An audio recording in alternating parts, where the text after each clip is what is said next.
ocupando sus lugares. Hoy vamos a hablar sobre venciendo las luchas espirituales.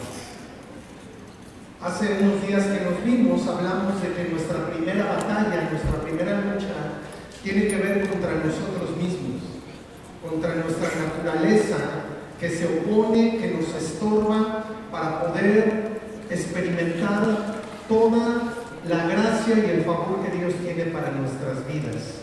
Y hoy quiero que hablemos un poco acerca de la batalla, de la lucha que tenemos cada uno de nosotros contra el mundo que nos rodea.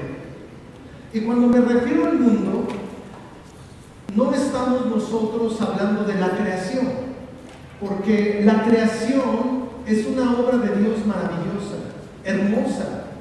La primera vez, lo recuerdo muy bien, valles, ¿verdad? Son cuando tenemos la oportunidad de visitar el interior de la República, podemos ver que el mundo que Dios creó es un mundo donde Él ha plasmado su gloria. Los cielos cuentan la gloria de Dios y el firmamento anuncia la obra de sus manos. Pero cuando hablamos también del mundo, podemos referirnos, hermanos, a todo un sistema que está dominado por el príncipe de este siglo, que tiene una naturaleza de rebeldía, de violencia, de muerte. Y quiero que me acompañe, por favor, a la escritura, allí en 1 de Juan 5:19. Voy a dar lectura a algunos versículos para que usted y yo podamos en esta hora situarnos en esa dimensión de la lucha espiritual que enfrentamos contra un sistema gobernado por el príncipe de las tinieblas, por Satanás. Dice la palabra de Dios ahí en 1 de Juan 5:19, sabemos que somos de Dios, cada uno de nosotros tenemos esa convicción, sabemos que somos de Dios y el mundo entero está bajo el maligno.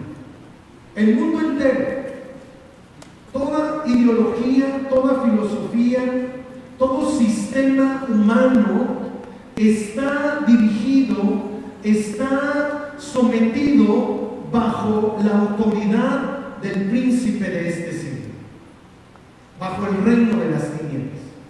Ahora, ¿hay cosas buenas en el mundo? Sí, porque Dios ha manifestado su gracia, ha manifestado su amor. ¿Dios ama al mundo? Sí, dio a su Hijo unigénito para que todo aquel que en Él cree no se pierda, mas tenga vida eterna. Pero en esta hora yo quiero hablarle de esa realidad con la que batallamos todos los días.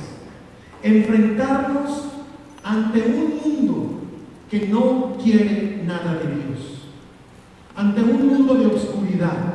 Mire, 1 de Juan 2, del 15 al 17 dice así: no améis al mundo, ni las cosas que están en el mundo.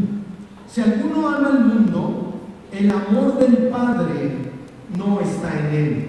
Porque todo lo que hay en el mundo, los deseos de la carne, los deseos de los ojos y la vanagloria de la vida, no proviene del Padre, sino del mundo.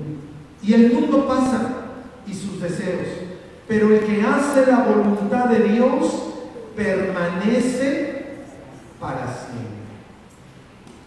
Entonces, estamos en una batalla espiritual. Mire, quiero decirle que muchas personas piensan en cierto dualismo en la vida misma. Y era uno de los aspectos que en el mundo antiguo los griegos acentuaban. Había una parte material que ellos decían que era mala, y había una parte espiritual que era buena. Y muchas veces ese pensamiento nos ha alcanzado hasta el día de hoy, y muchos cristianos pudiéramos nosotros pensar que las cosas naturales de la vida están en un plano y las cosas del espíritu están en otro plano. Pero la verdad, hermanos, es que el Señor Jesús dijo que hay que amar a Dios con todo nuestro ser, con todas nuestras fuerzas, con toda nuestra mente, con toda nuestra alma, con todo nuestro corazón. Entonces, hermanos, usted y yo no podemos contemplar la vida en una división, en un dualismo. Por ejemplo, ir a la congregación es espiritual, irme a comer unos tacos es muy humano, muy carnal. No, todo en nuestra vida es espiritual. Somos seres integrales. Lo que le pasa a nuestro espíritu afecta nuestros sentimientos, nuestras emociones. Lo que le pasa a nuestro cuerpo afecta a nuestro espíritu. Cuando estamos enfermos, atravesamos un momento difícil también en lo espiritual, porque no tenemos las fuerzas, no tenemos la voluntad para desarrollar las disciplinas que nos llevan a tener una comunión con Dios fuerte y firme. Cuando hay una pérdida, cuando hay una situación emocional, también el espíritu se quebranta. Entonces, usted y yo tenemos que ver la vida de una manera integral, completa. No podemos vivir dividiéndonos. Somos seres integrales. Y lo que pasa en las esferas de nuestro diario vivir tiene repercusiones en nuestra espiritualidad. Tiene repercusiones eternas todo lo que vivimos. Ahora, miren, ¿cómo vencer al mundo? Dice aquí Juan que en el mundo hay deseos de la carne, deseos de los ojos y la vanagloria de la vida. ¿Qué recursos tenemos para que usted y yo podamos salir airosos en esta confrontación y batalla que tenemos contra un reino de tinieblas que está a nuestro alrededor? Toda la violencia, toda la corrupción, toda la maldad que está a nuestro alrededor, hermanos, da testimonio de que las tinieblas están gobernando el mundo en que vivimos.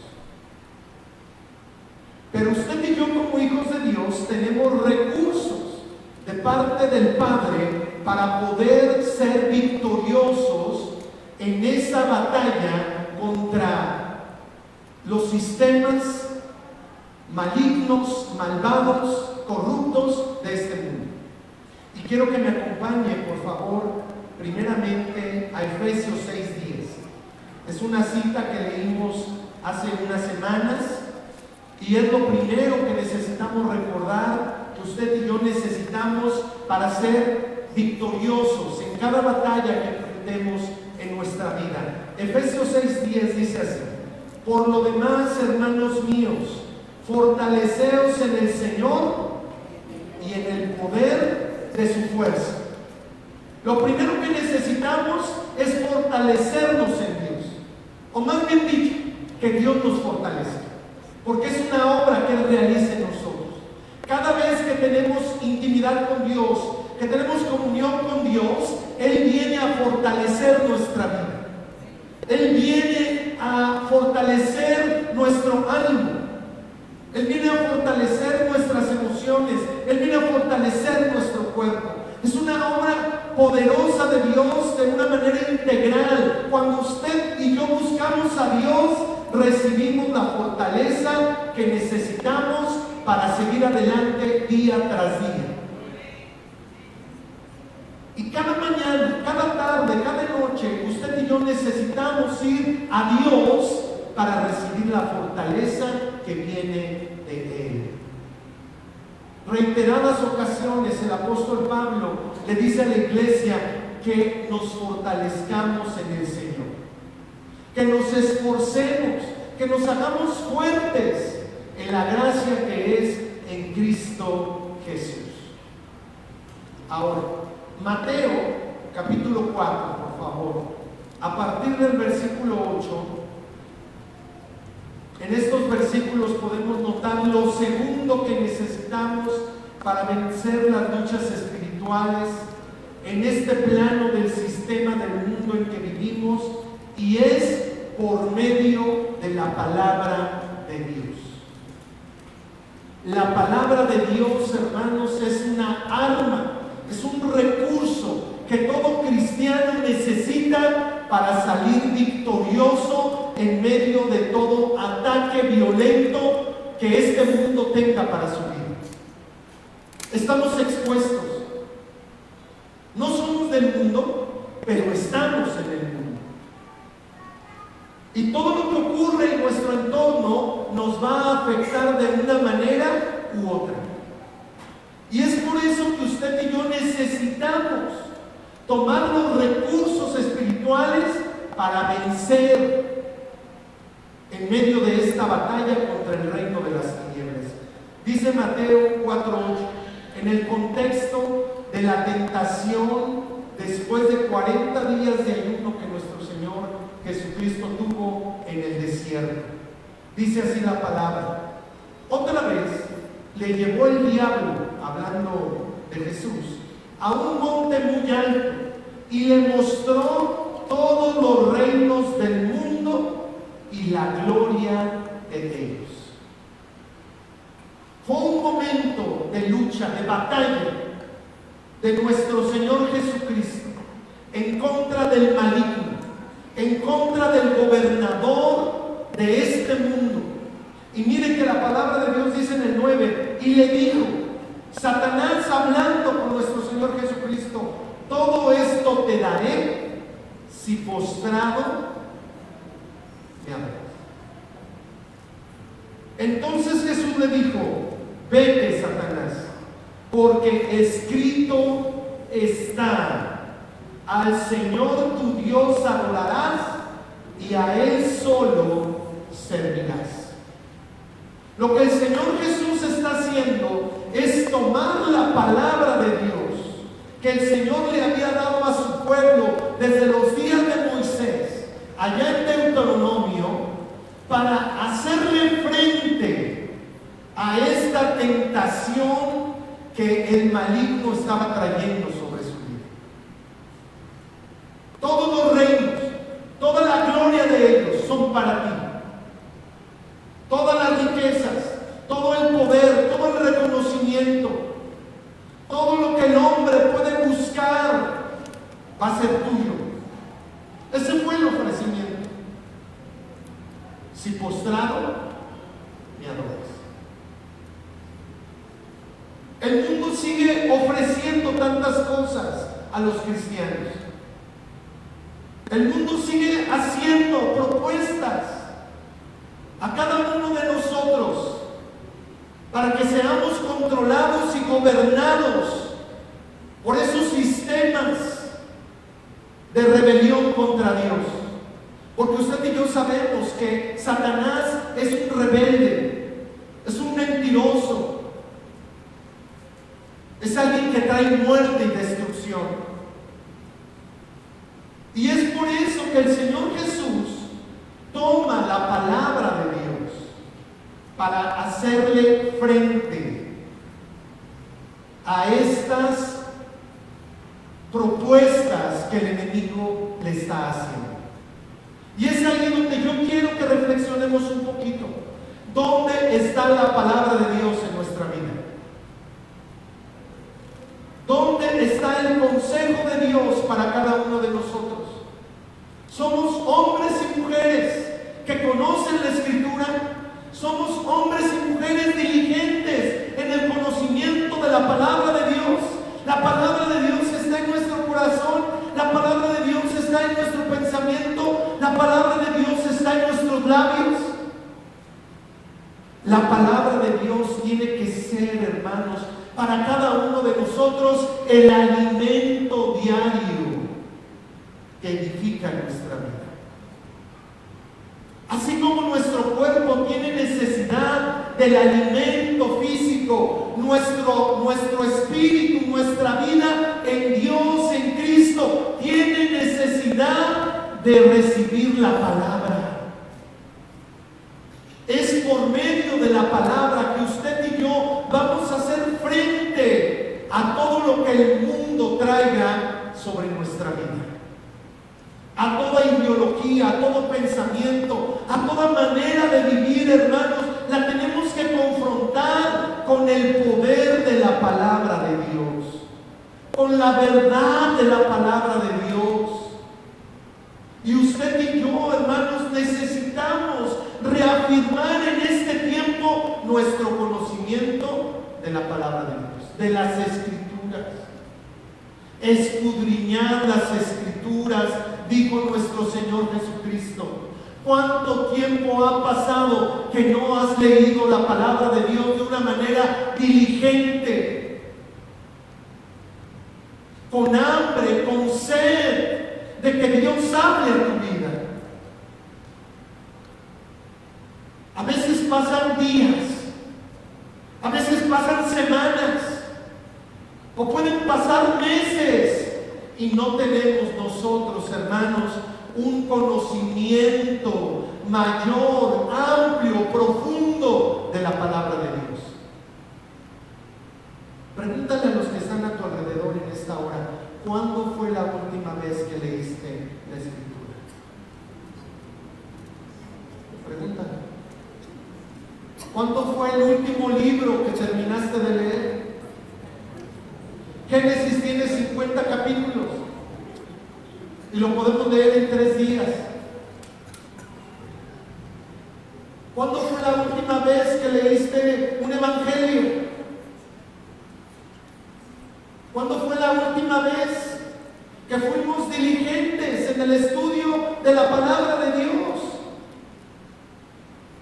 Si la palabra de Dios, hermanos, no está en nuestro corazón, si la palabra de Dios no está en nuestra mente, no podemos hacer frente a todo lo que el mundo trae a nuestra vida.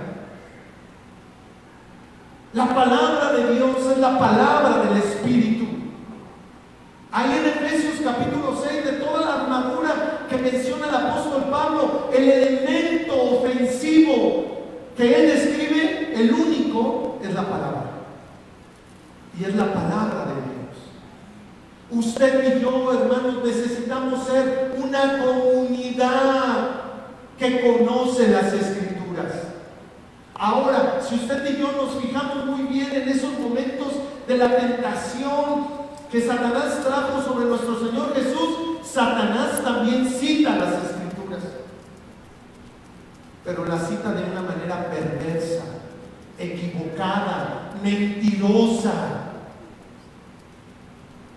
En la tentación anterior, Satanás le dice: aviéntate de este lugar, porque la Escritura dice que a sus ángeles mandarán cerca de ti para que tu pie no tropiece en piedra.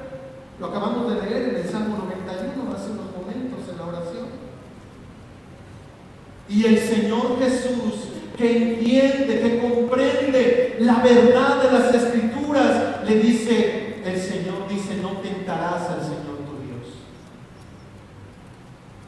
Amados hermanos, un elemento indispensable para que usted y yo salgamos victoriosos en este tiempo ante estos ataques virulentos de la sociedad al cristianismo es el conocimiento de la palabra de Dios.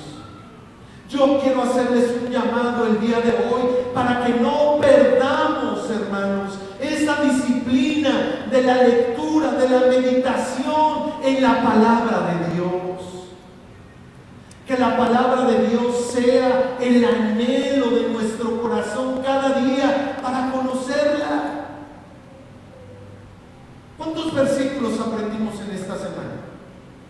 Yo recuerdo que hace algunos años se nos preguntaba en las congregaciones al inicio de la escuela dominical: ¿cuántos versículos leíste el día de hoy? ¿Cuántos capítulos leíste? No, pues uno nada más. No, pues se me olvidó. No, pues leí 5 versículos. Pero hoy, hermanos, la realidad es que hay muchos cristianos que saben muy poco de la Biblia. Hay muchos cristianos que han dejado esa hermosa disciplina de leer y de meditar la palabra de Dios. Y por supuesto, de ponerla por obra. Porque si no la conocemos, porque si no la entendemos, no la vamos a poder hacer parte de nuestra vida. Así es de que el llamado en esta mañana, hermanos, es para que usted y yo conozcamos cada día más de la palabra de Dios. La palabra de Dios es lo que nos va a dar la gracia y el favor para poder contrarrestar toda ideología que hoy se está levantando en nuestro mundo, en nuestra sociedad.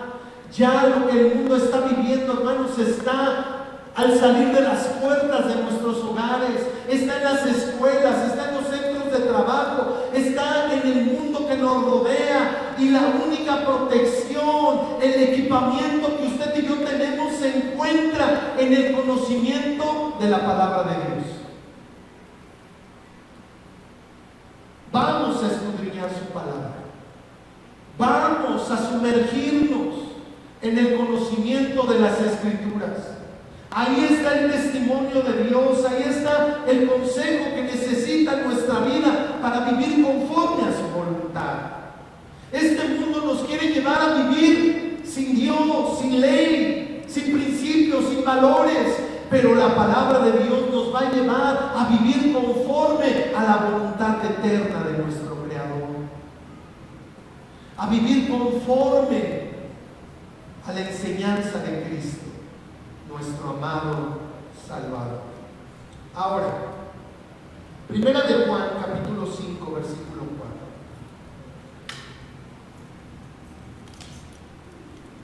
Y versículo 5. Aquí encontramos un tercer elemento. El primero, fortalecernos en el Señor. Ya lo hablamos en una ocasión pasada. El segundo, las Escrituras. Las Escrituras. Recuerdo que el Señor Jesús acusó a los religiosos de su tiempo diciéndoles: ignoráis las Escrituras. Y eran religiosos, y eran escribas, y eran fariseos. Pero si algo hoy, hermanos, maravilloso podemos usted y yo experimentar, es el entendimiento de la palabra de Dios por la obra del Espíritu Santo. Mire qué bello es el Espíritu Santo, que ilumina nuestra mente, ilumina nuestro corazón, para que la palabra de Dios resplandezca delante de nosotros y podamos comprender y entender toda la bondad de Dios para nuestra vida. Antes de hablar de este elemento, quiero que usted y yo podamos pensar en un momento en el Salmo 119. Es el salmo más extenso de todos los salmos. Salmo 119 es un salmo que exalta la belleza y la hermosura de la palabra de Dios. Y para nosotros, el pueblo del Señor, tiene que ser un deleite el conocer las Escrituras, porque nos hablan de la persona de Dios, porque a través de las Escrituras conocemos el corazón de Dios, conocemos la mente de Dios, conocemos la persona de Dios. Ellas dan testimonio de la persona más hermosa en el universo, nuestro Padre Celestial. Primera de Juan 5, 4 y 5 dice así: porque todo lo que es nacido de Dios vence al mundo. Todo lo que es nacido de Dios. Y luego añade: y esta es la victoria que ha vencido al mundo, nuestra fe, nuestra confianza, nuestra convicción.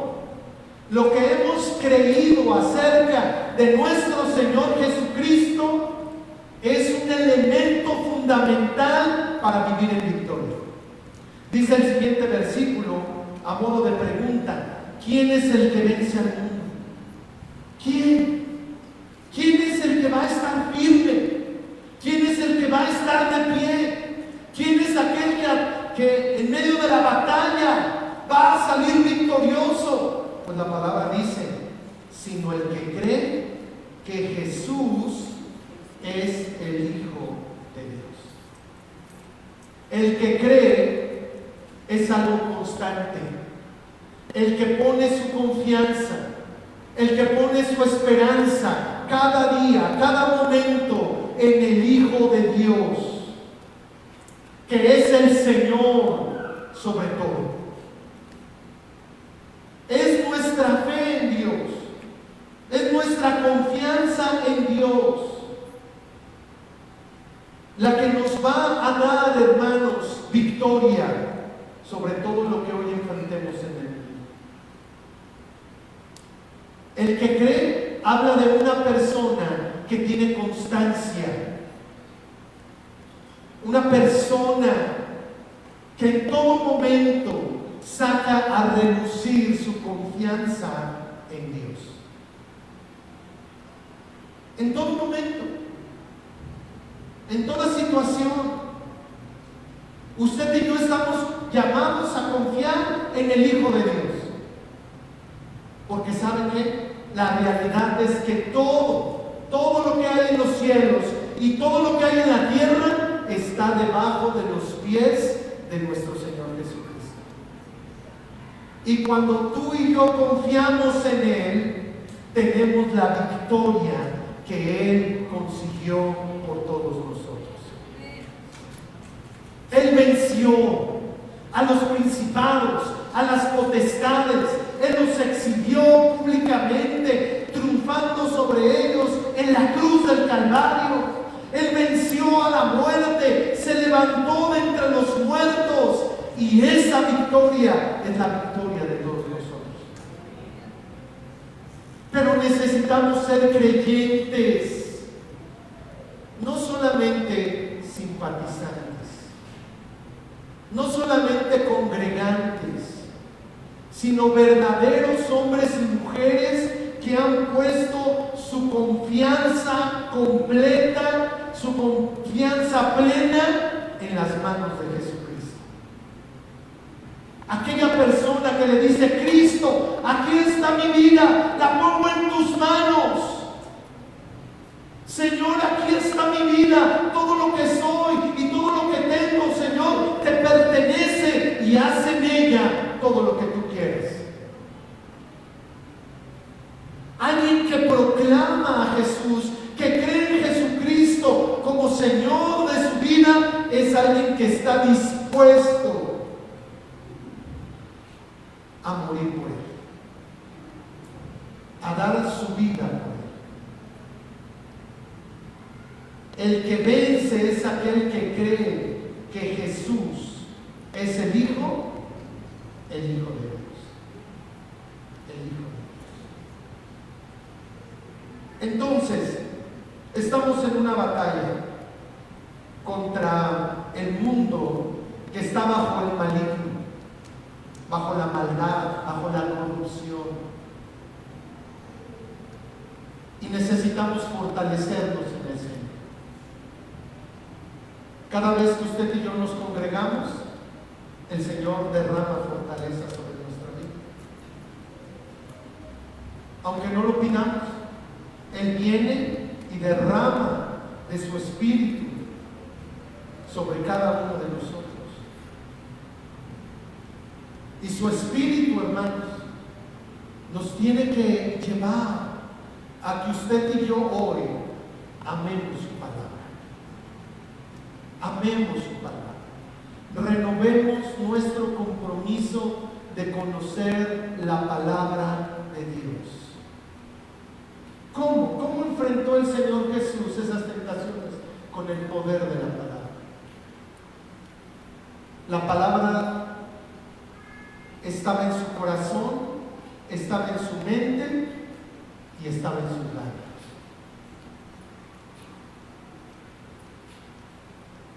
Tiene que estar esculpida en lo profundo de nuestro ser. Debemos de pensar en ella y debemos de proclamar esa palabra. Y nuestra fe. En el contexto que habla el apóstol Juan, era un contexto de persecución. Jesucristo era el Hijo de Dios, estaba sentenciado a la muerte, a la persecución. Los padres de la iglesia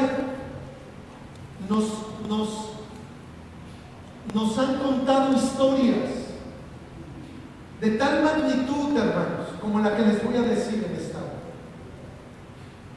Cuando llegaban a las poblaciones, en el nombre de César juntaban a todo el pueblo, a toda la población, y los llevaban a confesar quién era el Señor de sus vidas. Y la mayoría de la gente confesaba que César, el emperador, era el Señor. Pero en muchas de estas comunidades surgían creyentes, cristianos, que se levantaban y decían: no, Jesucristo es el Señor. Jesucristo es el Señor, no es César. Él no es nuestro dueño, Él no es el que gobierna en nuestra vida, es Jesucristo, el Hijo de Dios. Inmediatamente los separaban, tomaban a sus familias y empezaban a cavar un hoyo. Ellos mismos empezaban a cavar un hoyo y enterraban vivos a sus hijos, enterraban vivos a sus seres amados. Y los soldados, los emisarios del emperador, les volvían a preguntar: ¿quién es el Señor de tu vida? Jesucristo es el Señor de tu vida. Y cientos de cristianos murieron por su fe. Y la iglesia el día de hoy estamos muy cómodos. La iglesia el día de hoy no estamos en esa condición donde nuestra vida se ve en peligro por nuestra fe.